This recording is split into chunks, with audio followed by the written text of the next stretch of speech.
ಅಚ್ಚುಕಟ್ಟಾಗಿ ಹೆಜ್ಜೆಯನ್ನ ಕೂಡ ಹಾಕಿದ್ರು. ಈ ಗಣವೇಷಧಾರಿಗಳು ಸಮಾನವಾದಂತಹ ವಸ್ತ್ರಗಳನ್ನು ಧರಿಸಿ ಎಡಬಲ ಹಸ್ತಗಳಲ್ಲಿ ಲಾಠಿಗಳನ್ನು ಹಿಡಿದು ಶಿಸ್ತಿನಿಂದ ಹೆಜ್ಜೆಗಳು ಹಾಕುತ್ತಾ ನಡೀತಾ ಇರ್ತಾರೆ. ಈ ಪಥಸಂಚಲನ ಮಾರ್ಗದಲ್ಲಿ ಅವರು ಮೆರವಣಿಗೆ ಮುಖ್ಯಮಂತ್ರಿ ಬಗೆಗಿನ ಭಾವ, ಈ ಹಬ್ಬದ ಮೂಡಾಗಿರ್ಬೋದು, ಮತ್ತೊಂದು ಕಡೆ ತನ್ನ ಸಮುದಾಯದ ಶಕ್ತಿ ಪ್ರದರ್ಶನ ಎಲ್ಲವನ್ನ ಕೂಡ ಮುಂದಿಡ್ತಾರೆ. ಜನರು ಕೂಡ ಕಾತರದಿಂದ ಕಾಯ್ತಿದ್ದಾರೆ ಎಷ್ಟರ ಮಟ್ಟಿಗೆ ಈ ಒಂದು ಪಥಸಂಚಲನ ಇವತ್ತು ಅತ್ಯದ್ಭುತವಾಗಿ ನಡೆಯುತ್ತೆ ಅಂತ ಹೇಳಿ ಕೂಡ. ಈಗಾಗಲೇ ಚಿತ್ತಾಪುರದಲ್ಲಿ RSS ಪಥಸಂಚಲನಕ್ಕೆ ಷರತ್ತುಬದ್ಧವಾದಂತಹ ಅನುಮತಿಯನ್ನ ಕೂಡ ಕೊಟ್ಟಿರುವಂಥದ್ದು. ಇದೇ ರೀತಿಯಾಗಿ ನೀವು ಅಂದ್ರೆ ಅನ್ವಯಿಸುತ್ತೆ ಎಲ್ರಿಗೂ ಕೂಡ. ಬರೀ 300 ಜನ ಇರಬೇಕು ಈ ಒಂದು ಪಥಸಂಚಲನದಲ್ಲಿ ಅಂತ ಹೇಳಿ ಕೂಡ ಹೇಳಿದ್ದಾರೆ. ನೋಡಿ, 800 ಜನರಿಗೆ ಅನುಮತಿ ನೀಡಲು ಹಿರಿಯ ವಕೀಲ ಅರುಣ್ ಶ್ಯಾಮ್ ಅವರು ಕೂಡ ಮನವಿ ಮಾಡಿಕೊಂಡಿದ್ರು. ಆದರೆ ಜಸ್ಟ್ 300 ಕಾರ್ಯಕರ್ತರು 25 ಬ್ಯಾಂಡ್ ವಾದಕರಿಗೆ ಅನುಮತಿಯನ್ನ ನೀಡಿರುವಂತಹ ಸರ್ಕಾರ ಚಿತ್ತಾಪುರದಲ್ಲಿ RSS ಪಥಸಂಚಲನಕ್ಕೆ ಷರತ್ತುಬದ್ಧಂತ ಅನುಮತಿಯನ್ನ ಕೊಟ್ಟಿದ್ದಾರೆ. ಪಥಸಂಚಲನಕ್ಕೆ ಕಲಬುರಗಿ ಜಿಲ್ಲಾಡಳಿತ ಅನುಮತಿ ಕೊಟ್ಟಿದ್ದಾರೆ. 300 ಕಾರ್ಯಕರ್ತರ ಪಥಸಂಚಲನಕ್ಕೆ ಸರ್ಕಾರದಿಂದ ಅನುಮತಿಯನ್ನ ಕೊಡಲಾಗಿರುವಂತದ್ದು. 800 ಜನರಿಗೆ ಅನುಮತಿಯನ್ನ ಕೇಳಲಾಗಿತ್ತು, ಆಯ್ತು. 300 ಜನರಿಗೆ ಅನುಮತಿಯನ್ನ ಕೊಟ್ಟಾಯ್ತೀಗ 800 ಜನರಿಗೆ ಅನುಮತಿ ನೀಡಲು ಹಿರಿಯ ವಕೀಲ ಅರುಣ್ ಶಾ ಮನವಿ ಮಾಡಿಕೊಂಡಿದ್ರು. 300 ಕಾರ್ಯಕರ್ತರು 25 ಬ್ಯಾಂಡ್ ವಾದಕರಿಗೆ ಅನುಮತಿಯನ್ನ ಸರ್ಕಾರ ಕೂಡ ಈಗ ನೀಡಿದೆ. ಕೆಲವೆಡೆ 100 ರಿಂದ 150 ಜನರ ಪಥಸಂಚಲನ ನಡೆಸಲಾಗಿದೆ. ಈ ಎಲ್ಲಾ ಅಂಶಗಳನ್ನ ಈಗಾಗಲೇ ಪರಿಗಣಿಸಲಾಗಿದೆ ಅಂತ ಹೇಳಿ ಕೂಡ AG ಶಶಿಕಿರಣ್ ಶೆಟ್ಟಿ ಅವರು ಕೂಡ ಹೇಳಿಕೆ ಕೊಟ್ಟಿದ್ದಾರೆ. ಕೆಲವೊಂದು ಕಡೆ ಈಗಾಗಲೇ ಕೆಲವೊಂದು ಜಿಲ್ಲೆಗಳಲ್ಲಿ ಪ್ರಮುಖವಾಗಿ RSS ನ ನಾಯಕರು ಈ ಪಥಸಂಚಲನ ನಡೆಸಿದ್ರಲ್ಲ, ಆ ಸಂದರ್ಭದಲ್ಲಿ ಏನು ಸಾವಿರಾರು ಗಟ್ಟಲೆ ಏನು RSS ನ ನಾಯಕರು ಏನು ಸೇರಿದ್ರ, ಗಣವೇಷಧಾರಿಗಳು ಏನು ಸೇರಿದ್ರ? ಇಲ್ವಲ್ಲ. ಕೆಲವೊಂದು ಜಿಲ್ಲೆಗಳಲ್ಲಿ 100 ಜನ ಸೇರಿದ್ದಾರೆ, ಕೆಲವೊಂದು ಜಿಲ್ಲೆಗಳಲ್ಲಿ 150 ಜನ ಸೇರಿದ್ದಾರೆ. ಹಾಗಂತ ನೀವು 800 ಜನ ಕೇಳ್ಬಿಟ್ರೆ ನಾವು ಪರ್ಮಿಷನ್ ಕೊಡೋಕ್ಕಾಗತ್ತಾ? ಖಂಡಿತವಾಗ್ಲೂ ಇಲ್ಲ. ಜಸ್ಟ್ ನಾವು 300 ಜನರಿಗೆ ಅನುಮತಿಯನ್ನ ಕೊಡ್ತೇವೆ ಅಷ್ಟೇ. ಯಾಕಂತಂದ್ರೆ ಈ ಹಿರಿಯ ವಕೀಲ ಅರುಣ್ ಶ್ಯಾಮ್ ಅವರು ಕೂಡ ಮನವಿ ಮಾಡ್ಕೊಂಡಿದ್ರು, ದಯವಿಟ್ಟು 800 ಜನರಿಗೆ ಅವಕಾಶ ಕೊಡಿ, ಅನುಮತಿಯನ್ನ ಕೊಡಿ ಅಂತ ಕೂಡ ಕೇಳಿದ್ರು. ಆದರೆ ಯಾವುದೇ ಕಾರಣಕ್ಕೂ ಕೂಡ ಕೋರ್ಟ್ ಒಪ್ಪಲಿಲ್ಲ. ನಾವು ಕೊಡೋದು 300 ಕಾರ್ಯಕರ್ತರಿಗೆ ಅಷ್ಟೇ, ಜೊತೆಗೆ 25 ಬ್ಯಾಂಡ್ ವಾದಕರಿಗೂ ಕೂಡ ನಾವು ಅನುಮತಿಯನ್ನ ಕೊಡ್ತೀವಿ ಅಂತ ಕೂಡ ಸರ್ಕಾರ ಹೇಳಿರುವಂಥದ್ದು. ಒಂದು ಕಡೆ ಕೆಲವೆಡೆ 100 ರಿಂದ 150 ಜನರ ಪಥಸಂಚಲನ ನಡೆಸಲಾಗಿದೆ. ನಾವು ಇಲ್ಲಿ 1 to 2 ಕೊಡ್ತಾ ಇದೀವಲ್ಲ ನಿಮಗೆ ಅನುಮತಿಯನ್ನ, ಯಾಕೆ ಒಪ್ಕೊಳ್ತಾ ಇಲ್ಲ? 800 ಜನರು ಅಂತ ಯಾಕೆ ನೀವು ಅನುಮತಿ ಕೇಳ್ತಾ ಇದ್ದೀರಾ? 800 ಜನ ಅಂತಂದ್ರೆ ಸಾಕಾಗಿ ಹೋಗ್ಬಿಡುತ್ತೆ. ಇದರಿಂದ ಪೊಲೀಸರಿಗೂ ಕೂಡ ಒಂದು ರೀತಿಯಾದಂತಹ ಸ್ಟ್ರೆಸ್ ಕ್ರಿಯೇಟ್ ಆಗುತ್ತೆ. ಸಾಕಷ್ಟು ಪ್ರಮಾಣದಲ್ಲಿ ಪೊಲೀಸರನ್ನ ಕರೆಸಬೇಕಾಗುತ್ತೆ ಬೇರೆ ಬೇರೆ ಜಿಲ್ಲೆಯಿಂದ.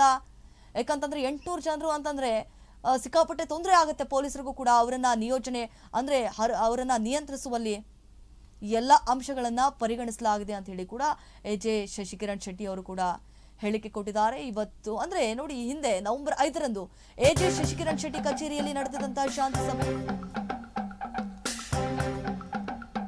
ಶಾಂತಿ ಸಭೆಯಲ್ಲಿ ಪಥಸಂಚಲನಕ್ಕೆ ಮತ್ತೆ 2 ದಿನಾಂಕವನ್ನ ಕೇಳಿದ್ರು RSS ನ ನಾಯಕರು. ನವೆಂಬರ್ 13 ಅಥವಾ 16ರಂದು ಪಥಸಂಚಲನಕ್ಕೆ ಅನುಮತಿಯನ್ನ ಕೋರಿದ್ರು RSS ನ ನಾಯಕರು. ನಮಗೆ 13 ಅಥವಾ 16ರಂದು ಈ ಪಥಸಂಚಲನಕ್ಕೆ ಅನುಮತಿ ಮಾಡಿಕೊಡಿ ಅಂತ ಕೂಡ ಕೇಳ್ಕೊಂಡಿದ್ರು. ಸ್ವಯಂ ನಿರ್ಬಂಧದೊಂದಿಗೆ ಅನುಮತಿ ಕೋರಿದಂತಹ RSS ನ ನಾಯಕರು ಈಗಾಗಲೇ 2 ಬಾರಿ ಮುಂದೂಡಿಕೆ ಆಗಿರುವಂತಹ RSS ನ ಪರೇಡ್ ಇವತ್ತು RSS ಪಥಸಂಚಲನಕ್ಕೆ ಸಜ್ಜಾಗಿದೆ ಚಿತ್ತಾಪುರ.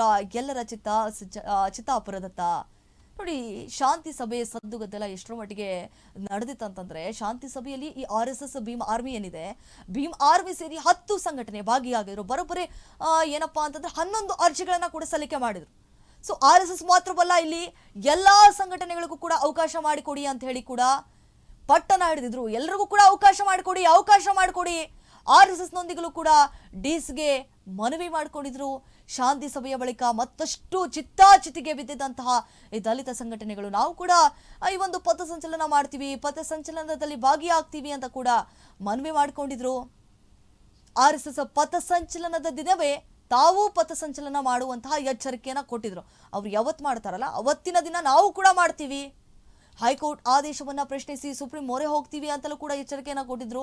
ಲಾಠಿ ಬಿಟ್ಬಿಟ್ಟು ರಾಷ್ಟ್ರಧ್ವಜ ಸಂವಿಧಾನ ಹಿಡಿದ್ರೆ ಸುಮ್ಮನಿರ್ತೇವೆ ಅಂತ ಕೂಡ ಎಚ್ಚರಿಕೆಯನ್ನ ಕೊಟ್ಟಿದ್ರು.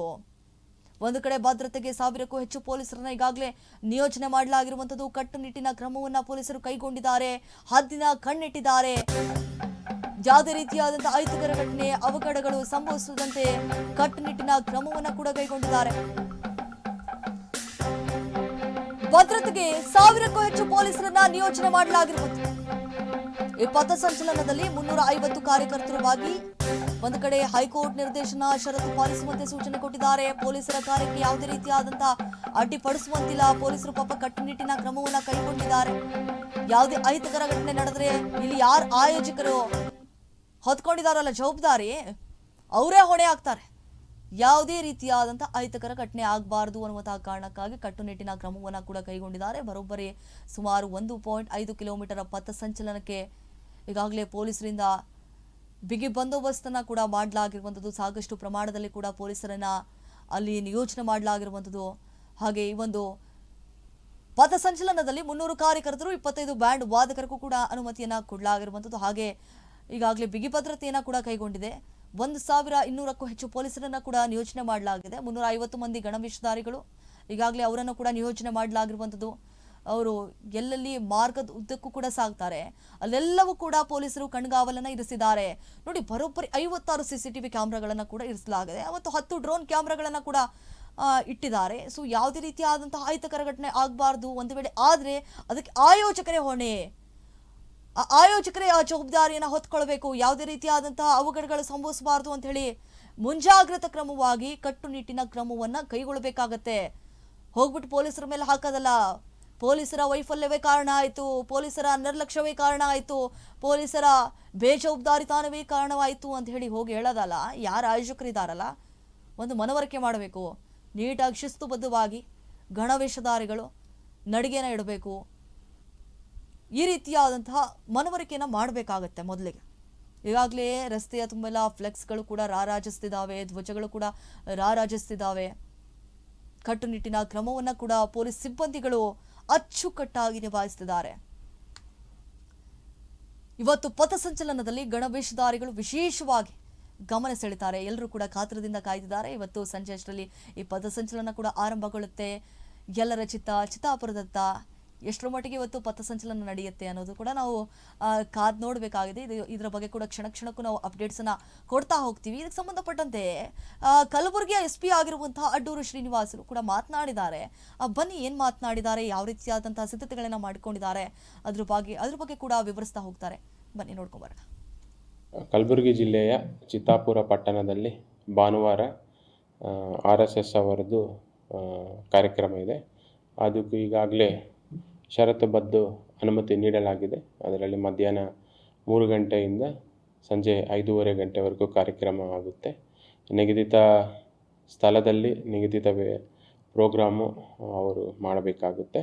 ಈಗಾಗಲೇ ಅದು ಅನುಮತಿಯಲ್ಲಿ ನಾವು ಎಲ್ಲ ರೂಟ್ ಎಲ್ಲ ಮೆನ್ಷನ್ ಮಾಡಲಾಗಿದೆ.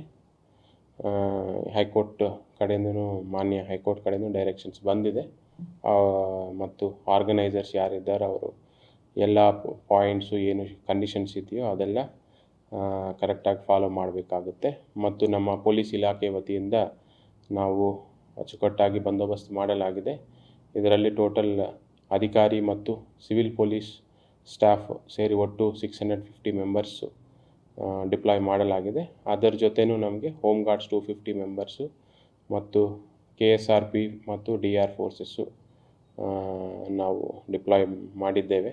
ಅದರ ಸಮೇತ ಚಿತ್ತಾಪುರ ಪಟ್ಟಣ ಎಂಟೈರ್ ನಾವು CCTV ಕವರ್ ಮಾಡಲಾಗಿದೆ. ಮತ್ತು ಇದರಲ್ಲಿ ನಾವು ಎಲ್ಲ ತರಹ ಮಾಡರ್ನ್ ಟೆಕ್ನಾಲಜಿ ನಾವು ಬಂದೋಬಸ್ತಕ್ಕೆ ಬಳಸ್ತಾ ಇದ್ವಿ. ಲೈಕ್ ಡ್ರೋನ್ಸ್ ಕ್ಯಾಮ್ರಾಸ್ ಎಲ್ಲ ಯೂಸ್ ಮಾಡ್ತಾ ಇದ್ವಿ. ಸೊ ಇದರಿಂದ ನಾವು ಇದರಲ್ಲಿ ಸ್ಥಳೀಯರಿಗೆ ಮಾತ್ರ ಅವಕಾಶ ನೀಡಲಾಗಿದೆ. ಅವರು ಅನುಮತಿ ನೀಡಲಾಗಿದ್ದವ್ರು ಬಿಟ್ಟು ಬೇರೆ ಅವರು ಯಾರು ಇದರಲ್ಲಿ ಭಾಗಿಯಾಗಲಿಕ್ಕೆ ಅವಕಾಶ ಇರುವುದಿಲ್ಲ.